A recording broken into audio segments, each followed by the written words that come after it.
రెండు ధన సంఖ్యల భేదము 24. ఒక దానిని రెండవ దానితో భాగించగా వచ్చే భాగఫలము 1.5 అయిన వానిలో పెద్ద సంఖ్య. మనకి ఫస్ట్ మొదటి సంఖ్యను x అనుకోవాలి. మొదటి సంఖ్యను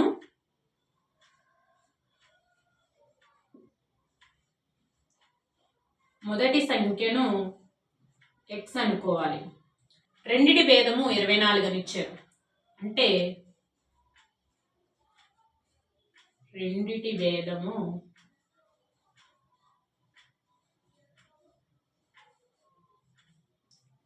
24. మనకి రెండవ సంఖ్య తెలియదు. రెండవ సంఖ్య ఎలా వస్తుందండి? ఎలా వస్తుందంటే ఈ మొదటి సంఖ్యలో నుంచి ఈ రెండిటి భేదమును తీసివేస్తే రెండవ సంఖ్య అనేది వస్తుంది. కాబట్టి x - 24. నెక్స్ట్ పాయింట్ ఏంటి?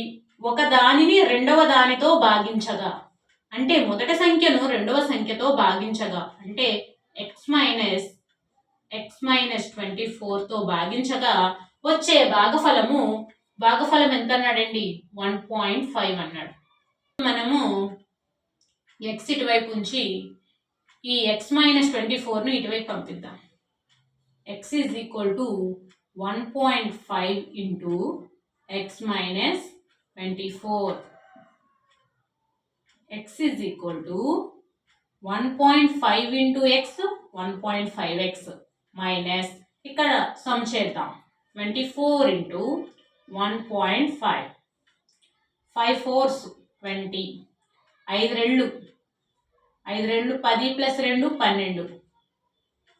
24 0 6 3. ఇక్కడ మనకి పాయింట్ అనేది 1 డిజిట్ తర్వాత ఉంది కాబట్టి మనకి ఆన్సర్ వచ్చేటప్పటికి ఇక్కడ 36. ఓకేనండి. ఈ 36ని ఇటువైపు తీసుకొద్దాం, ఈ xని ఇటువైపు తీసుకువెళ్దాం. 36 = 1.5x minus x. therefore ఇక్కడ 1.5x లో నుంచి ఇక్కడ ఏమీ లేదంటే 1 ఉన్నట్టు 1x తీసేస్తే 0.5x. మనకి x ఒకటే కావాలి. x = 36/1.5. ఈ 1.5 అనేది పోవాలి అంటే 10తో లవము హారంలోని కూడా గుణించాలి. అప్పుడు 360/5 అవుతుంది. ఈ 5 యొక్క 360లో 7 సార్లు 7 35. ఇక రిమైనింగ్ 1 ఉంటుంది కాబట్టి 2.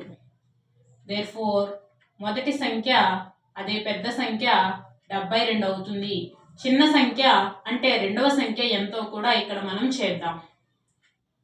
రెండవ సంఖ్య ఏమనుకున్నాం? x - 24 అనుకున్నాం. ఇక్కడ x ఎంతమ్మా? 72 మైనస్ 24 చేద్దాం. 12లో నుంచి 4 తీస్తే 8, 6లో నుంచి 2 తీస్తే 4, అంటే రెండవ సంఖ్య 48. రెండవ సంఖ్య 48. మనకి సమ్లో అడిగింది, లెక్కలో అడిగింది పెద్ద సంఖ్య అడిగారు. పెద్ద సంఖ్య ఎంతమ్మా అంటే మొదటి సంఖ్య పెద్ద సంఖ్య. మొదటి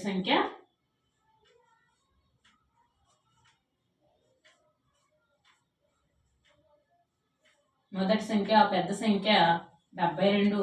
therefore answer is equal to option 2.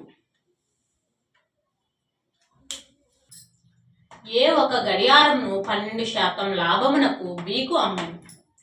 B దానిని 5% నష్టమునకు సికు అమ్మెను. సి ఆ గడియారమునకు 2660 రూపాయలు చెల్లించిన ఏ ఆ గడియారమును ఎంతకు కొన్నాడు? కాసేపు ఇది పక్కన పెడతామండి. ఏ గడియారంను 12% లాభమునకు అనేది కాసేపు పక్కన పెడతాం. బి దానిని 5% నష్టమునకు సికు అమ్మెను అన్నాడు. ఇప్పుడు మనం బి ఎంత కొన్నాడో మనకు తెలియదు కాబట్టి మనం దాన్ని 100% అనుకోవాలి. అనుకొని ఎంత అండి 5% నష్టమునకు సీకి అమ్మాడు.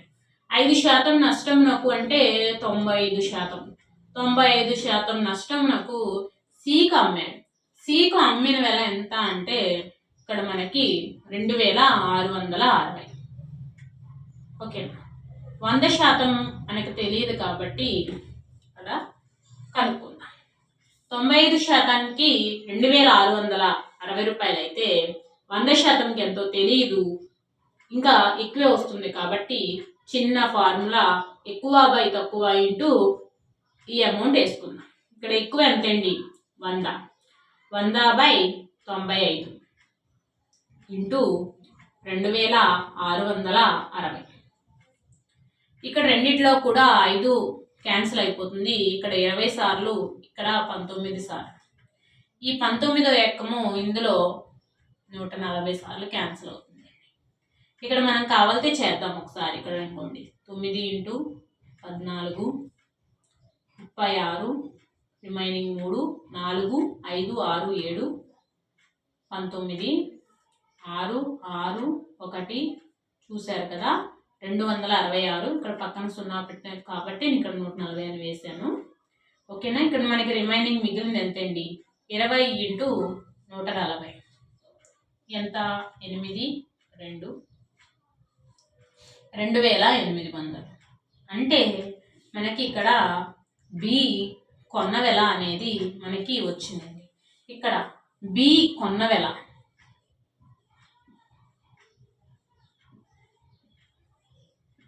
అలాగే ఏ అమ్మిన వెల.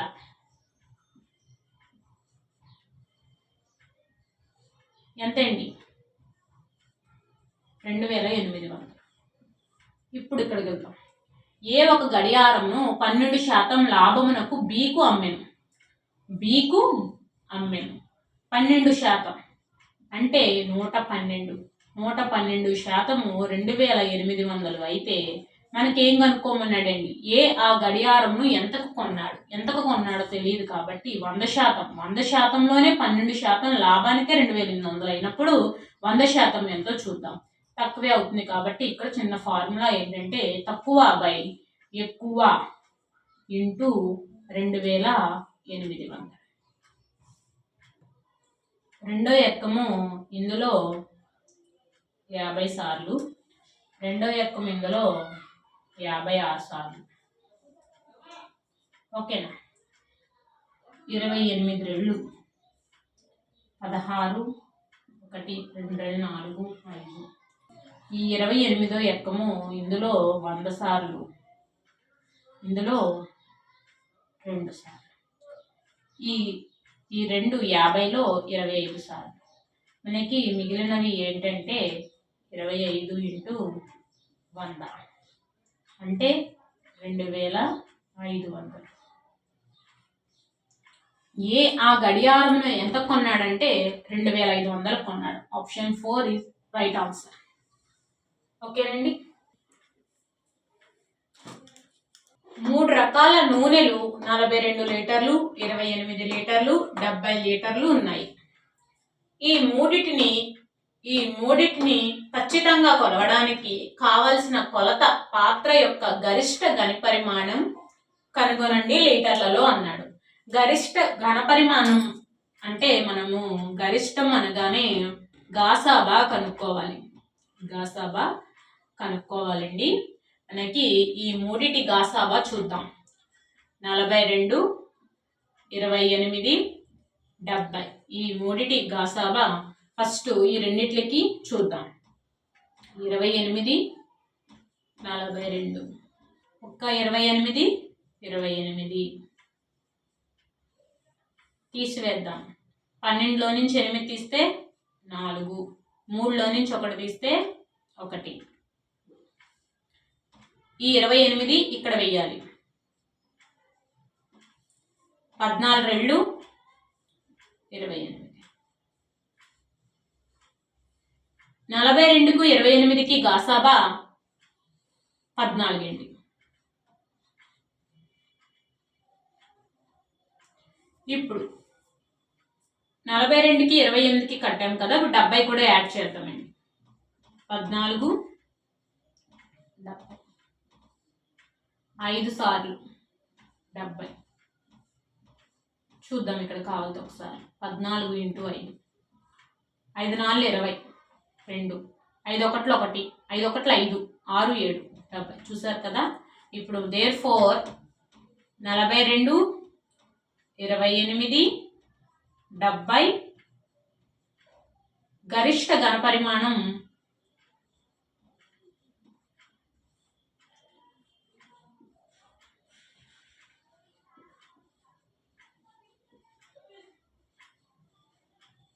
ఎంతండి? 14 లీటర్లు. అదేవిధంగా ఇంకో రకంగా చెప్పాలంటే 42 28 70 ఈ మూడిటి ఖచ్చితంగా కొలవడానికి కావాల్సిన కొలత పాత్ర యొక్క గరిష్ట ఘనపరిమాణం లీటర్లలో అన్నాడు కాబట్టి 14 లీటర్లు. ఓకేనండి. Answer is option 4. Next some.